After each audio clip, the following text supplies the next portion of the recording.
Hello and welcome to Rise IS YouTube channel. আমি দেবব্রত সাহা। আজকে এই ভিডিওতে আমরা একটা ইম্পর্টেন্ট টপিক কভার করতে যাচ্ছি, যেটা আমরা ডিপ অ্যানালিসিসের আন্ডারে কভার করব।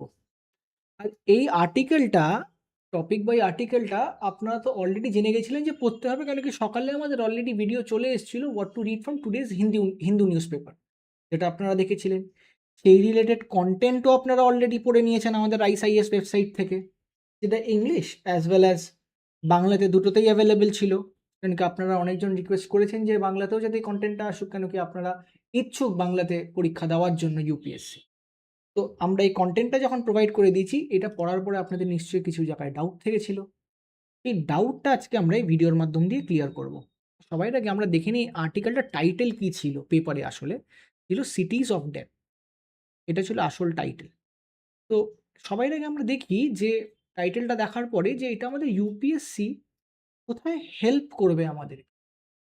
তো এটা তো প্রিলিমসে আমরা দেখেছি 73rd 74th কনস্টিটিউশনাল অ্যামেন্ডমেন্ট দিয়ে তো ইউপিএসসি মাল্টিপল টাইমস প্রিলিমসে প্রশ্ন জিজ্ঞেস করেছে। কিন্তু মেন্সে আমাদেরকে এটা জিএস পেপার 2 পলিটি অ্যান্ড গভর্নেন্সে কিন্তু খুব হেল্প করবে।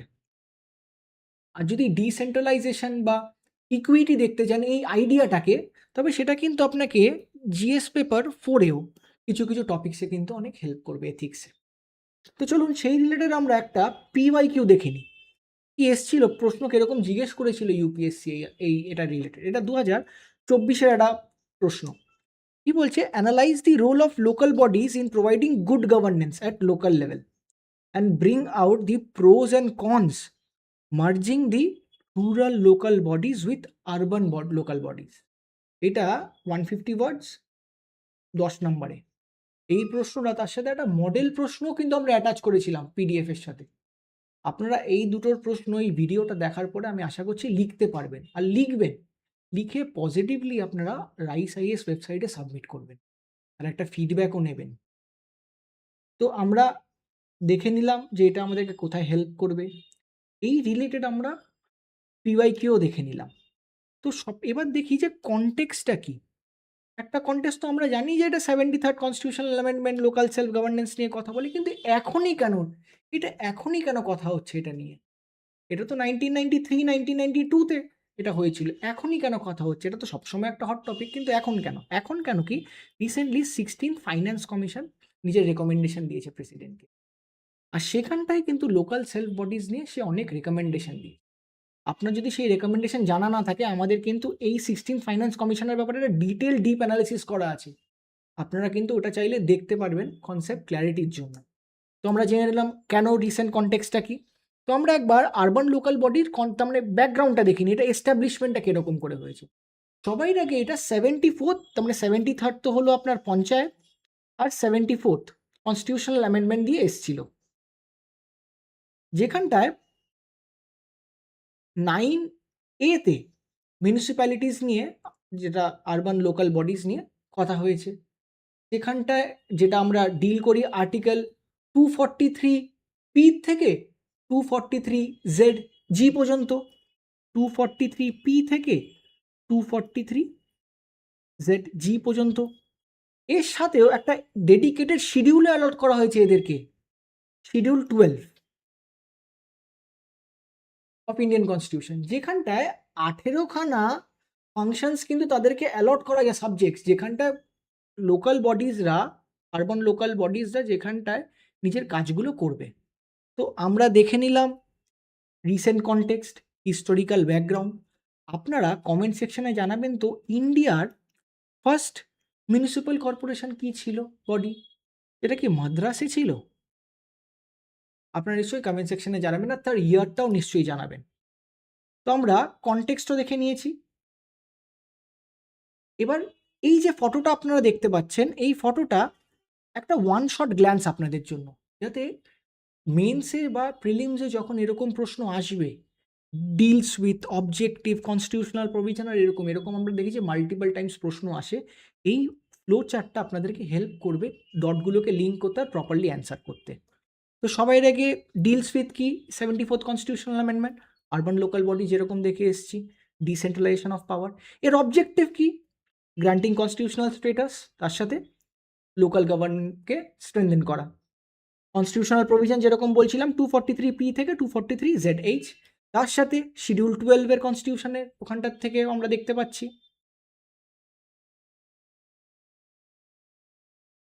আর কটা টায়ারে হয় এটা? এটা 3 টায়ার। কম্পালসারি কি 3 টায়ার? না, মিউনিসিপ্যাল কর্পোরেশনও হতে হবে পারে, মিউনিসিপ্যাল কাউন্সিলও হতে পারে, নগর পঞ্চায়েত। তো কীভাবে ডিসাইড হয় যে এটা কি মিউনিসিপ্যাল কর্পোরেশন হবে কোনো একটা জায়গা, নাকি মিউনিসিপ্যাল কাউন্সিল হবে, নাকি নগর পঞ্চায়েত হবে? চলুন সেটা এবার দেখি।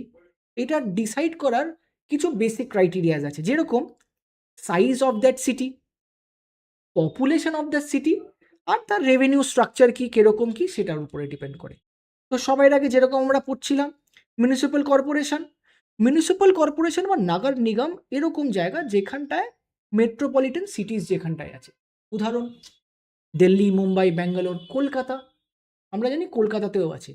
সেকেন্ড আমরা দেখতে পাচ্ছি মিউনিসিপ্যালিটি, যেটাকে আমরা বলি নগরপালিকা। এটা হলো in between size, in between of municipal corporation আর নগর পঞ্চায়েত, যেটা medium town, medium in size, একটু স্মলার সিটিজের জন্য। সবাই শেষে দেখতে পাচ্ছি আমরা নগর পঞ্চায়েত। এরা হলো যারা পঞ্চায়েত থেকে তো বড় যেই টাউনগুলো, কিন্তু তারা আবার মিডিয়াম সাইজ সিটির থেকে আবার ছোট, তাদেরকে নগর পঞ্চায়েত। তারা একটা ট্রানজিশনাল এরিয়া।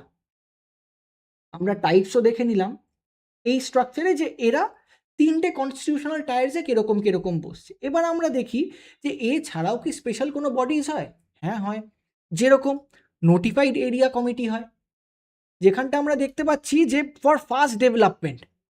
আর এখানটা একটা পয়েন্ট কিন্তু মনে রাখবেন, এখানটা কিন্তু কোনো ইলেকশন হয় না এই বডির, স্টেট গভর্নমেন্ট পুরোটাই নমিনেট করে। এরকম কিন্তু ট্রিকি কোশ্চেন আসতে পারে প্রিলিমসের জন্য। আর এই জিনিসগুলো কিন্তু আমরা অলরেডি প্রিলিমস বাইটে কভার করছি, আপনারা সেটাও দেখবেন। সেকেন্ড ক্যাটাগরি কি হতে পারে, ক্রাইটেরিয়া কি হতে পারে বা টাইপ কি হতে পারে? টাউন এরিয়া কমিটি, এটা সেমি অটোনমাস হবে। Village panchayat, like village giant, একটা বড় ভিলেজ পঞ্চায়েতের মতন, যেখানে সিভিক ফাংশনস কিছু কিছু দেওয়া হবে তাদেরকে। থার্ড, ক্যান্টনমেন্ট বডি, এটা কাদের জন্য? মাথায় রাখবেন মিলিটারি পার্সোনালস অ্যান্ড সিভিলিয়ানস, এখানটা দুজনই থাকে একসাথে। এটা ইউজুয়ালি আমরা বর্ডার্স এরিয়াতে বেশি দেখতে পারি। আর এটা কন্ট্রোল কে করে? Ministry of defence. Next, township, এটা পিএসইউসরা এস্টাবলিশ করে। একটা উদাহরণ জামশেদপুর, আমরা জানি টাটাদের বানানো জামশেদপুর, সেখানটা তারা টোটাল সিভিক কমিউনিটিস, তার সাথে সব কিছু নিজের এমপ্লয়িজদেরকে প্রোভাইড করে। পোর্ট ট্রাস্ট, আমরা জানি কলকাতা পোর্ট ট্রাস্ট নিজেও অনেক জায়গায় এরকম মেনটেন করে, তাদের একটা বোর্ড আছে, তারাও ম্যানেজ করে এরিয়াসগুলোকে, তারাও এই ক্ষেত্রে বোথ সিভিক আর কমার্শিয়াল ইন্টারেস্টগুলোকে লুক আফটার করে। আর সবাই শেষে দিল্লির এক্সাম্পল হলো গিয়ে স্পেশাল পারপাস এজেন্সিস, যেটা স্পেশালি কিছু ফোকাসড, একদম কোর ফোকাস টাস্কদের জন্য এস্টাবলিশ করা হয়। তো আমরা এবার তাদের স্ট্রাকচারসও দেখে নিলাম, তাদের স্পেশাল কেসেসও দেখে নিলাম। এবার চলুন আমরা এবার তাদের কম্পোজিশনটা দেখি। আর আমরা কম্পোজিশনটা ছোটোর থেকে বড়তে দেখব, তার মানে at minute microscopic level to bigger level. তো সবার আগে কি, একটা কাউন্সিল থাকবে, যেখানটায় মাল্টিপল ওয়ার্ডের কাউন্সিলার্সরা থাকবে। তার নেক্সট স্টেপ কি হবে? একটা মেয়র থাকবে বা তাদের চেয়ারপারসন থাকবে, যে এই কাউন্সিলার্সদেরকে যে উপর থেকে সুপারভাইজ করবে, লাইক স্পিকার ইন লোকসভা। ইনি মিটিংগুলো প্রিসাইড করবে যখনই মিউনিসিপ্যাল কর্পোরেশন মিটিংয়ে বসবে। আর এই সবগুলোকে একটা এক্সিকিউটিভ পার্সোনাল ওভারসাইট করবে, তিনি একটা আইএএস অফিসার হবেন মোস্টলি, যেটা কি আপনারা ইন ফিউচারে হতে যাচ্ছেন, বা অন্য যেই সার্ভিস আপনারা প্রেফার করবেন। যে কোনো একটা এক্সিকিউটিভ হেড মোস্টলি আইএএস হয়। অনেক ক্ষেত্রে এটাও দেখা যায় যে স্টেটের কিছু প্রমোটিস যারা স্টেট এক্সিকিউটিভের, তারাও এরকম ইম্পর্টেন্ট পোস্টগুলো হোল্ড করছে। তো আমরা অনেকগুলো পার্ট দেখে নিলাম, যে তাদের কম্পোজিশন কি, কনটেক্সট কি, তাদের টাইপ কি। এবার যেটা মেন আমাদের পার্ট, সেটা হলো ফাইন্যান্সেস। কেন কি আমরা দেখতে পাচ্ছি এখানটায় টাইটেলই বলা আছে ডেপথ বলে। তো আমরা ফাইন্যান্সেস নিয়ে কথা বলি এবার তাদের, যেতে ফাইন্যান্সেস নিয়ে কী কী ব্যাপার আছে। তো সবাই আগে দেখি সোর্স কি, আমরা খরচা তো পরে দেখবো, আগে তো ইনকাম দেখি। তো তাদের মেজর কিছু সোর্স আছে। একটা হলো ওন ট্যাক্স রেভিনিউ, যেখানটার থেকে তারা property tax, professional tax, advertisement tax, এরকম মাল্টিপল ট্যাক্সেসগুলোকে লেভি করে। সেকেন্ড, কিছু নন ট্যাক্স রেভিনিউ আছে, যেরকম পেনাল্টি, রেন্ট, লাইসেন্স ফি, সেইগুলো। এছাড়া তারা কিন্তু অনেক সময় ডেভলিউশনও পায়। আমরা জানি 16th ফাইন্যান্স কমিশন এইটা রেকমেন্ড করে যে কী কত ডেভলিউশন হবে। স্টেট ফাইন্যান্স কমিশন হিসাবে তারা স্টেটকে বলে দেয়, সেন্ট্রাল ফাইন্যান্স মানে আমাদের ফাইন্যান্স কমিশন স্টেট ফাইন্যান্স কমিশনকে বলে দেয়, রেকমেন্ডেশন দেয়, স্টেট ফাইন্যান্স কমিশন সেটাকে ইমপ্লিমেন্ট করে। তার সাথে কিছু গ্র্যান্টসও পায় তারা, যেরকম অমৃতের ক্ষেত্রে এইগুলো এখন লিঙ্ক, তার মানে ইনসেন্টিভ লিঙ্ক হয়ে যাচ্ছে। আপনি কাজ প্রপারলি যদি কেউ করতে পারে সে আরও বেশি গ্র্যান্ট পাবে। তার সাথে কিছু মার্কেট লিঙ্কও থাকে, যেখানটায় মার্কেটের মাধ্যম দিয়ে তারা টাকাটা কি করে ড্র করতে পারবে। আমরা এগুলো তাদের সোর্সেসটা তো দেখে নিলাম। কিছু আরবানদের ফান্ড চ্যালেঞ্জে সেগুলো আপনারা নোট করে রেখে দেবেন, এটা কিন্তু মেইনসে আপনার ভ্যালু অ্যাডিশনে হেল্প করবে। যেরকম আমি আপনাকে বলছিলাম মার্কেট লিঙ্কড, এই ওয়ার্ডগুলো যদি আপনারা আপনাদের অ্যান্সার রাইটিংয়ে ড্রপ করতে পারেন, আপনারা কিন্তু অটোমেটিক্যালি মার্কস ফেচ করবেন যে তাদের আরবান প্রজেক্টে যেই কাজগুলো করছে সেগুলো মার্কেট লিঙ্ক করে করুক। সেকেন্ড, 50% যাতে বন্ডস আর লোন থেকে ড্র করুক, তাদের যাতে তারা মার্কেটে অ্যান্সারেবল হয়, কাউন্সিল বা কর্পোরেশন। আর তার সাথে সেন্ট্রাল যাতে 25% তাদেরকে সাপোর্ট দিই। তো আমরা তাদের ইনকামটা দেখে নিলাম, এবার দেখি তাদের কি প্রবলেমস আছে, সেগুলোকেও তো আমাদেরকে হ্যান্ডেল করতে হবে। তো প্রবলেমে সবার থেকে আগের প্রবলেম হলো হরাইজন্টাল অ্যান্ড ভার্টিক্যাল ইমব্যালেন্স। মানে তাদেরকে তারা অ্যাসপিরেশন এত করছে, সেই অনুযায়ী তাদের কিন্তু ইনকাম অতটা নেই। যেরকম 74th কনস্টিটিউশনাল অ্যামেন্ডমেন্ট তাদেরকে অনেক বড় বড় কাজ করার কথা বলছে, কিন্তু তাদের কিন্তু ট্যাক্স বেস কিন্তু অনলি 1% অফ জিডিপি। তার জন্য তারা বারবার গ্র্যান্ট নিতে হচ্ছে, লোন নিতে হচ্ছে। সেকেন্ড, তাদের কিন্তু প্রোডাক্টিভ ট্যাক্স কিন্তু খুব কম হয়ে যাচ্ছে পোস্ট জিএসটি। কেন? কেন কি অক্ট্রয় আর এন্ট্রি ট্যাক্স, আমরা জানেন যে জিএসটির পরে অক্ট্রয় আর এন্ট্রি ট্যাক্স এই দুটোই ইনভ্যালিড করে দেওয়া হয়েছে। তো সেখান থেকে যে তাদের ইনকামটা হতো সেটাও এখন হচ্ছে না। থার্ড, তারা প্রপারলি, এর জন্য কি হচ্ছে, ডিপেন্ডেন্সিও পাচ্ছে তাদের স্টেট আর সেন্ট্রাল গ্র্যান্টসের উপরে, নন ট্যাক্সেস রেভিনিউজের উপরে। আর একটা মেজর প্রবলেম আমরা দেখতে পাচ্ছি, এটাকেও আপনারা নোট করে রাখবেন, 3F, ফান্ড, ফাংশন আর ফাংশনারিজের প্রবলেম। ফান্ডের তো আমরা দেখলাম অলরেডি এখানটায়। ফাংশন মানে কি কাজ করবে, অনেক সময় দেখা যায় যে কাজে ওভারল্যাপ হচ্ছে, যেটা লোকাল বডি করবে সেটা স্টেটের পাওয়ারের মধ্যেও আছে, যেরকম ডেভেলপমেন্ট অফ ইটস সিটিজেন। তো রাস্তাটা এটা কি লোকাল বডি বানাবে নাকি স্টেট গভর্নমেন্ট বানাবে? ফাংশনারিজ এটার মধ্যে যারা কাজ করবে তাদের মধ্যে অটোনমি থাকবে কি থাকবে না? এদেরকে কি নিজের লোকাল বডি অ্যাপয়েন্ট করবে নাকি স্টেট গভর্নমেন্ট ঠিক করে দেবে কাকে অ্যাপয়েন্ট করতে হবে? তো এরকম তো মেজর চ্যালেঞ্জেস থাকেই। আর একটা কমিটমেন্ট লাইবিলিটিস তো আছেই, যেখানটায় তাদের 60% টু 80% রেভিনিউ এক্সপেন্ডিচারেই চলে যাচ্ছে, যেখানটায় তারা স্যালারিজ, এইগুলো পেমেন্ট, ইন্টারেস্ট অন লোন সেগুলো পেমেন্ট করছে, আর ক্যাপিটাল এক্সপেন্ডিচার যেটা নিউ ইনফ্রাস্ট্রাকচার সেখানটায় করতে পারছে না। এর সাথে তো পুয়ার অ্যাকাউন্টেবিলিটি আছেই, কেন কি ডিজিটাল ইনফ্রাস্ট্রাকচার নেই, প্রপারলি ইমপ্লিমেন্ট হচ্ছে না। তো আমরা প্রবলেমস দেখলাম, এই রিলেটেড তো গভর্নমেন্টের কিছু মেজর ইনিশিয়েটিভসও থাকবে। তো তার মধ্যে থেকে একটা মেজর ইনিশিয়েটিভ এটাকে কাউন্টার করার জন্য আরবান চ্যালেঞ্জ ফান্ড, যেরকম আমরা দেখছিলাম যে ফান্ড, ফাংশনারিজ। তো সবার আগে ফান্ডকে কী করে তারা কাটার করছে, 1,00,000 টাকা ফ্ল্যাগশিপ, 1,00,000 কোটি টাকা ফ্ল্যাগশিপ প্রোগ্রামে দেওয়া হবে, যেখানটার থেকে মেকিং সিটিজ ব্যাঙ্কেবল, মানে তারা যাতে সুন্দর হয়, তারা যাতে পরের দিকে লোন নিতে সক্ষম হয়, তাদের যাতে সাউন্ড ইনফ্রাস্ট্রাকচার হয়, তার কিন্তু 50% মার্কেট ইনস্ট্রুমেন্ট থেকেই আসবে, আর 25% কিন্তু একমাত্র সেন্টার প্রোভাইড করবে, যেরকম এইটার ক্ষেত্রে আমরা দেখছিলাম সেন্ট্রাল সাপোর্টের ক্ষেত্রে। সেকেন্ড, তাদের ক্রেডিট রিপেমেন্টেও গভর্নমেন্ট হেল্প করবে, যেখানটায় 70% গ্যারেন্টি দিচ্ছে গভর্নমেন্ট, যদি তারা টায়ার 2, টায়ার 3 আর হিমালয়ান সিটিসগুলো হয়, আর স্টেটেড তারা যেন ফার্স্ট টাইম মার্কেট থেকে লোন নিচ্ছে। থার্ড, ইনসেন্টিভ লিঙ্ক, যেরকম আমরা 2.0 ওয়াটার সিকিউরিটি এনশিওর করার জন্য গভর্নমেন্ট কিছু তাদেরকে হেল্প করবে। ফোর্থ, গার্বেজ ফ্রি, এসবিএম আরবানের আন্ডারে যদি 100% আমরা ওয়েস্ট সেগ্রিগেশন করতে চাইছি, সেখানটাও কিন্তু তারা হেল্প করবে এই লোকাল বডিজগুলোকে, যাতে ওরা এই ফাংশনসগুলোকে করতে সক্ষম থাকে। গভর্নমেন্ট অনেক জায়গায় আমরা দেখেছি, দিল্লিতেও বাস সেবাও দিয়েছে, যেখানটায় 10,000 ইলেকট্রিক বাসেস ডিপ্লয় করা হয়েছে অনেকগুলো সিটিজে, সেটাও পিপিপি মডেলের আন্ডারে।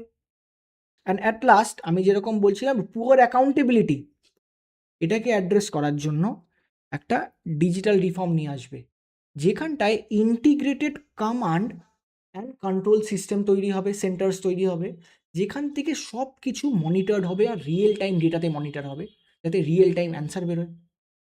সেকেন্ডলি, টিউলিপ মিশন, এই মিশনটা দিয়ে তারা লোকের, তার মানে ইয়াং অ্যাসপিরেন্টসরা 8 উইকস থেকে 1 ইয়ার অবধি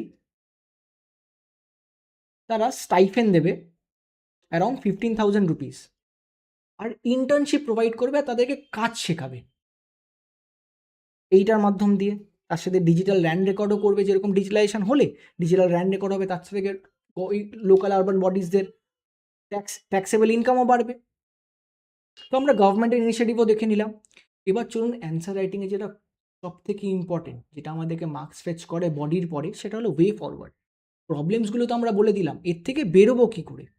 সবার প্রথম, এম্পাওয়ারিং ফাইন্যান্সিয়াল অটোনমি, কী করে তারা যাতে তাদের মার্কেট থেকে লোন নিতে পারে, যেরকম আমরা দেখছিলাম 50%, তারা যাতে ক্যাপেবল হয় মার্কেট থেকে আর লোন রিপেমেন্ট করতে পারে টাইমলি।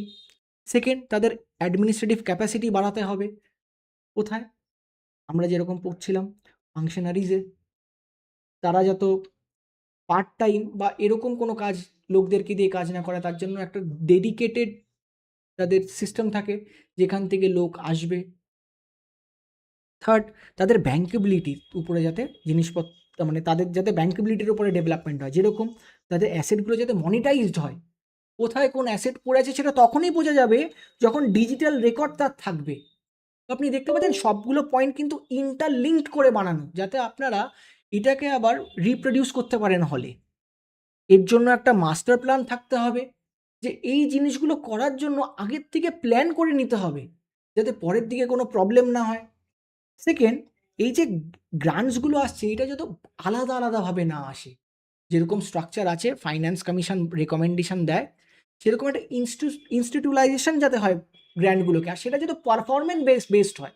যে বেশি ভালো পারফর্ম করছে তাকে যাতে আরও বেশি করে দেওয়া হোক, যাতে সে যাতে নিজে ব্যাঙ্কেবল হতে পারে।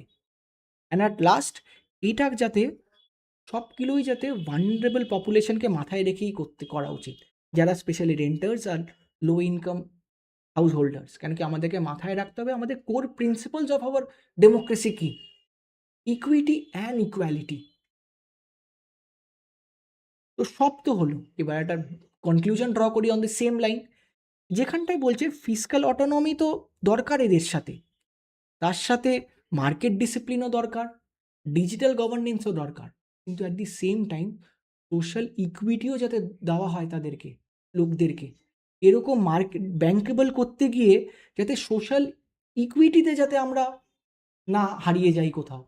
আমাদেরকে একটা ফাইন ব্যালেন্স মেনটেন করতে হবে এই market discipline, digital governance and social ইকুইটির আন্ডারে, যেখানটায় অফেন কনফ্লিক্ট হয় যে ফিসকাল প্রুডেন্স নাকি ইকুইটি।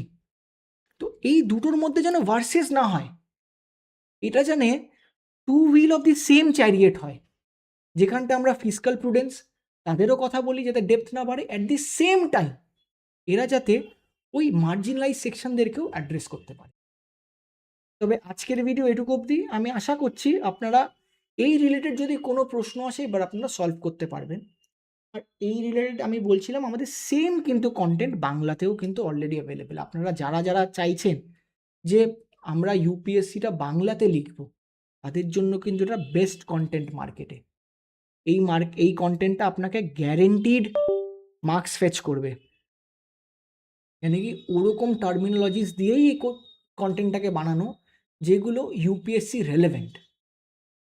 তবে এই ভিডিওটা যদি আপনাদের ভালো লেগে থাকে, do like this video, share with your friends and family, and এটা subscribe to Rise IS YouTube channel. Thank you.